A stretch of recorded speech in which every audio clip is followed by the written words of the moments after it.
Hey you guys, it's Peter, and welcome to my channel, Peterisms, where I tell stories of my life and just little things that I have learned as I have grown into the person that I am today. And it is October 1st, and so I thought, why not start off the month with a firm balance, some good thoughts, some positivity, and a way of thinking as we move into this next month.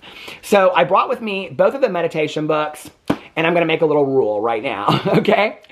That whatever the meditation is for today, I have no idea. I have not looked at either one of these books, but whatever the meditation is, and I'm going to read both of them from October 1st today. Whatever the meditation is going to be our lesson that we're going to carry with us through the month of October, okay? I'm kind of scared to say that because I'm like, well, what if it's something I don't want to practice for the month of October? But no, now I've said it, so that's the rule. Who agrees? Does anybody agree with me? Okay, are you down for it? Okay. So let's go in here and look at the meditations and see what they are. So the language of, I'm kind of scared to look now. The language of letting go for October 1st. Oh, pulled it open to November 3rd. Yesterday's was the dog-eared one that I've been waiting to see. What is October 1st? Let's see. Here it is. Be who you are. Oh, I like that one. Okay, that's good. So that's Be Who You Are. I have no idea what it's about. We're going to read that. And then in the Journey to the Heart, let's see what October 1st is about. Okay. Now I'm scared.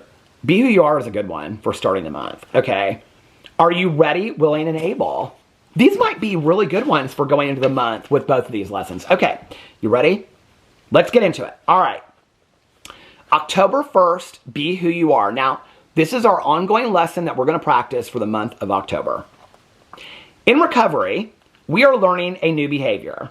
It's called Be Who You Are. Now, her book is focused, The Language of Letting Go, is focused on codependency recovery. But that does not mean that you have to be in any form of recovery to get something from the meditations. I just want to clear that up because she says in recovery. She says that in a lot of her meditations. So we'll just say in October, we're learning a new behavior. It's called Be Who You Are. For some of us, this can be frightening. What would happen if we felt what we felt, said what we wanted, became firm about our beliefs, and valued what we needed?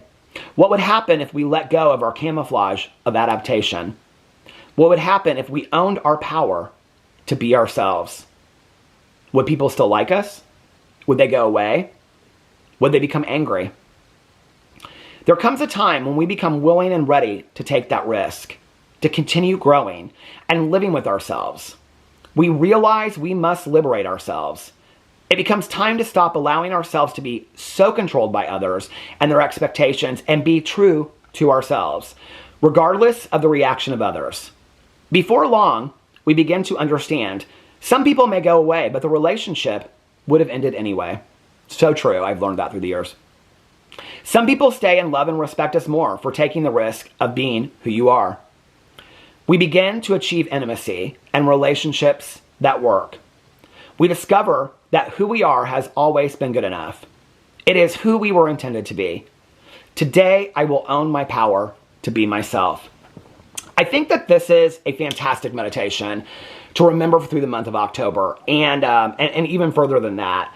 This is a conversation that my best friend Tanya and I have on a regular basis. A practice that we started several years ago about setting boundaries with people in our life and standing up for what is important to us, being who we are, even at the expense of if it makes other people uncomfortable because we're laughing too loud or we're singing or we're dancing or we're doing something that people are like, quiet down, they want to hush you, you know? And that's been something that we have talked about for a long time. And my friend Tanya will say, when I started setting boundaries with people in my life, people would say, I don't know this person. Like, who are you? Because for years and years and years, she just went along and was like, I'm okay with anything, even though she wasn't.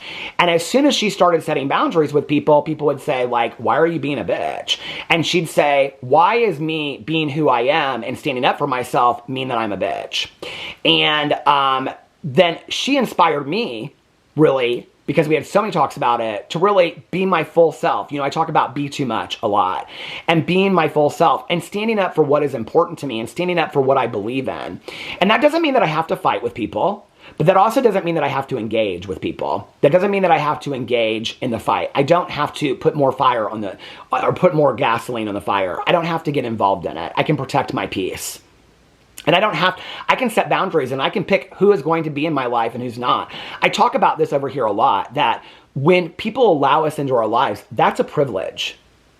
We only have so many days on this earth, and I'm not willing to give those days, those hours, those minutes away to people that if I set a boundary because something doesn't make me comfortable or I can't be myself fully around them, that they don't like that, and so I hush myself down for them or tone myself down for them.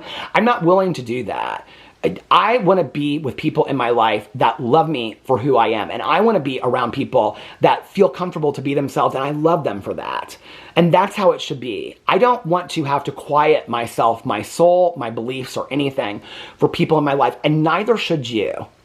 And for years, I did that. For years and years and years, I did that. And I mean, on very simple things, like different kinds of books that I liked or music that I liked, all the way from being around people and not talking about being gay because it would make them uncomfortable. I don't have those people in my life anymore. There's a movie called The Contender that I absolutely love. It's one of my favorite movies ever. And at the end of the movie, if you've never seen it, you should look into it. It's about this woman that is becoming like a Supreme Court justice, if I remember it correctly. And the scandal comes out about something that happened in college, but there's no truth to it at all. It's about these pictures, and these pictures are doctored. And she knows that they're doctored. And at the end of it, she gets approved, and the president, who I think is played by Jeff Bridges, he says to her, "Why didn't you ever say that they were fake?" And she said, "It was never theirs to ask in the first place." Meaning that it was really none of their business to ask if this private moment was true or false, which I love that, because I think that so many people in our lives feel that they're entitled to know everything about our lives when that's just not the case. And the second thing she says, which is one of my favorite quotes from any movie, is that principles only mean something if you stick to them when they're inconvenient.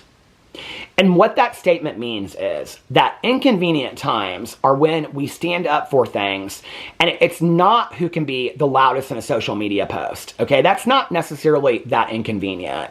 What it means is when you are facing somebody that you love in your heart, and you disagree on a stance, a belief, a philosophy, and you say to them, "I'm sorry, I don't agree with that, and I'm not okay with what was said," or "I need to be my loudest, proudest version of myself, and if that makes you uncomfortable, then I can't be around you anymore." Those are inconvenient times because we're at risk of losing somebody that we love. I am no longer, at 53 years old and having gone through a lot on this earth, willing to dull myself down and be a quieter version because somebody else is not comfortable. And I'm talking really about in my private life, my personal life, because somebody is not comfortable with who I am. I'm not willing to do that anymore. And I don't have people in my life that I have to be that, which is so liberating and freeing. You know, one by one, we either went our separate ways, or, you know, I started being more myself and felt more comfortable in my own skin, and they didn't want to be part of that, or people that were toxic that I set boundaries with, they're not in my life anymore, but somehow I found my people, and it's liberating. And every day I get to get up and be exactly who I need to be for the day, and it's powerful. It's powerful, it's freeing, and it's liberating. I don't want to waste any more hours, minutes, or days being a duller version of myself just to make somebody else comfortable. I'm not willing to do it. And if that means that I might be at the expense of losing somebody that I love, truly, how much do they really love me anyway? Because if you love somebody unconditionally, you love them for who they truly are, not for who you wish they were. That's not love at all. That's wishing that they were somebody different so you could love them for a different version of who they were. We've all been there. We've all done that in romantic relationships and friendships and all kinds of family relationships. We've all done it. I'm not willing to do that anymore. I'm just not. And I'm very happy with the people that I have in my life today. I'm happy that I get to be who I want to be every single day, and they love that and accept it. And, you know, and that they get to be exactly who they want to be, and I love them for that. You know, like even with my husband the first couple years, I wouldn't be my silly kind of self, you know, where I'm just like dancing around the bedroom, like, hey, here we go. And now it's like, I'll do something silly and he'll like look at me and laugh. This genuine smile and laughter on his face. And in that moment, I'm like, that is real connection. That is real love. And those are the moments I want to share with people. I don't want to be a dulled down version of myself. This was a great meditation. Be yourself this month. Be every bit of yourself, no matter how scary it is. Sometimes it's scary just to walk out in a t-shirt that we want to wear, you know, or say like, I like Taylor Swift, or, you know, talk about a movie that you like. Sometimes we're afraid of how people might view us that way. Don't be afraid of that, you know? Just don't. Completely be your best version of yourself. All right, let's go on to the second meditation for October. October 1st, are you ready, willing, and able to be your true, authentic self this month? But it doesn't say that. It just says, are you ready, willing, and able?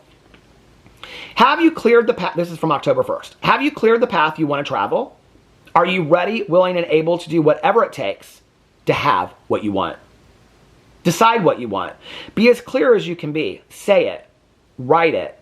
Share your idea with a friend. This is talking about manifestation. Then ask yourself if you are ready, willing, and be able to do what it takes to have what you want. Ask yourself that question as often as you need to. Watch how you feel when you say what you want. Look for objections, blocks from within, obstacles on your path. Look closely at yourself, your fears, your angers, your resistance. Let your feelings come up. Acknowledge them. Let them go. One after another, remove the blocks until the path you want to travel is clear. Remove the obstacles until you can clearly see your vision and your voice is strong and clear. I'm ready, willing, and able to have what I want, and it's in my highest good. The way to your dreams, the way to make your visions come alive, is by taking a journey inside your soul. Are you ready, willing, and able to have what you want? Do you believe it when you hear yourself say it? When you do, the road will be clear and you'll be ready to travel the path you desire. I can remember in my younger years that I would, you know, be out to lunch with somebody or be out somewhere, you know, talking to somebody. Typically people I didn't really know that well, you know, just I had met in some kind of like social interaction. And I'd be like, so what's new with you? Whatever, you know? And they'd say like, oh, I'm starting this clothing business, or I'm going to do, you know, event planning, or I'm going to go to Hollywood and be an actor or whatever. And I can remember thinking like, oh my God, they're so delusional. That's never going to happen, you know? And not all of them, but some of them ended up completely successfully following their dreams. And not just a little bit, but a lot. And are fully living their dreams. Or those dreams took them to bigger dreams. You know, I'm a big believer that once you fulfill your dream, it's time to dream a bigger dream. And they fulfilled those dreams. And what I really realized was that my reaction to them of saying like, oh, they're delusional to think that they're going to do that. I'm like such an ideas person, you know? I'm going to write books. I'm going to write movies. I'm going to put movies out. I'm going to do this. I'm going to make 18 channels.